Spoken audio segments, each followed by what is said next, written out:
Assalamualaikum warahmatullahi wabarakatuh. Perkenalkan saya Nadia Rahmi, NPM 2208260161, izin memulai presentasi mengenai migrain. Sebelumnya saya akan doa terlebih dahulu. Bismillahirrahmanirrahim. Asyhadu alla ilaha illallah wa asyhadu anna muhammadar rasulullah. Raditu billahi rabba wa bil islami dina wa bi muhammadin nabiyya wa rasulah. Rabbi zidni ilma warzuqni fahma wa amalan sholihah. Amin.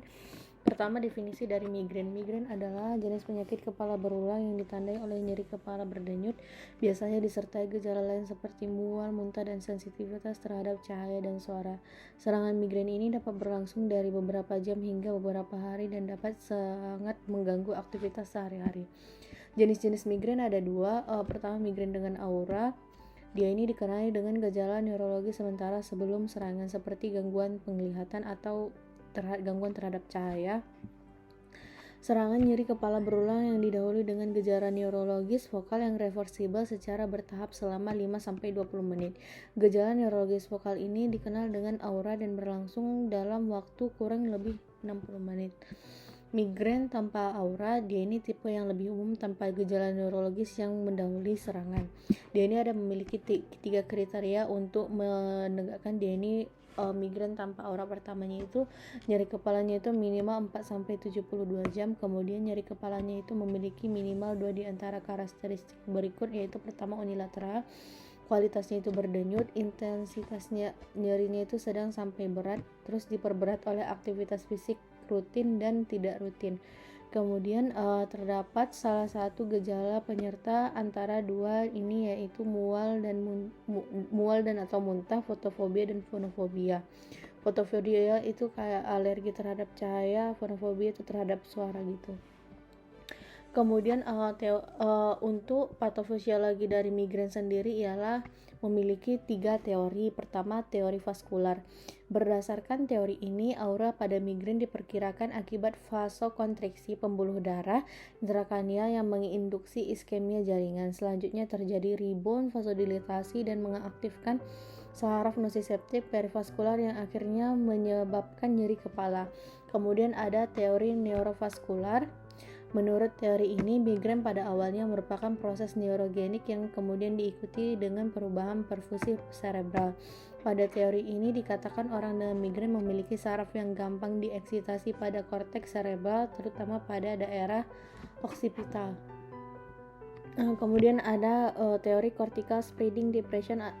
CSD ini merupakan teori yang menjelaskan tentang migrain dengan aura. CSD merupakan gelombang eksitasi neural pada substansia grisea yang menyebar dari satu sisi ke sisi lain otak dengan kecepatan 2-6 mm per menit. Depolarisasi seluler ini menyebabkan fenomena korteks primer atau biasa disebut dengan aura.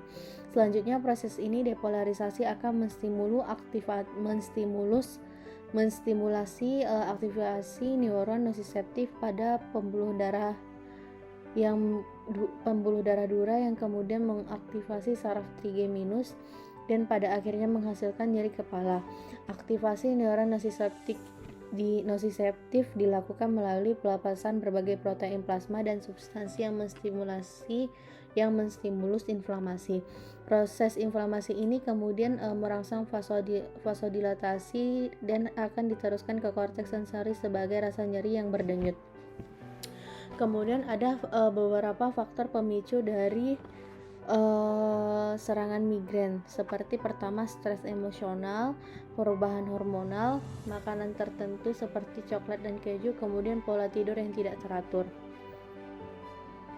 Kemudian untuk faktor resiko migrain sendiri, pertama ada berat badan yang berlebih, kemudian ada tekanan darah yang tinggi, kemudian ada hiperkolesteremia, kemudian ada gangguan sensitivitas insulin, kemudian ada kadar hormon sistemnya yang tinggi, kemudian ada stroke, kemudian ada riwayat penyakit jantung koroner. Untuk tata laksana migrain sendiri, yaitu pertama untuk pengobatan akutnya itu, pengobatan untuk meredakan gejala saat serangan terjadi itu pertama bisa diberikan ibuprofen atau acetaminophen. Bisa juga diberikan beserta triptan seperti sumatriptan yang bekerja dengan mengurangi peradangan dan penyempitan pembuluh darah. Strategi untuk pengobatan profilaksisnya itu untuk mengurangi frekuensi dan intensitas serangannya itu pertama penggunaan obat-obatan seperti beta blocker, antidepresan dan antikonvulsan. Kemudian untuk non farmakonya itu bisa modifikasi gaya hidup termasuk diet sehat, olahraga teratur dan manajemen stres. Kemudian ini daftar pustaka yang saya gunakan ada 5. Sekian dari presentasi saya, kurang lebihnya saya mohon maaf. Kepada dosen yang telah memberikan waktu, saya mengucapkan terima kasih. Sebelumnya saya akan doa terlebih dahulu. Bismillahirrahmanirrahim. Subhanakallahumma bihamdika asyhadu an la ilaha illa anta astaghfiruka wa atubu ilaik. Assalamualaikum warahmatullahi wabarakatuh.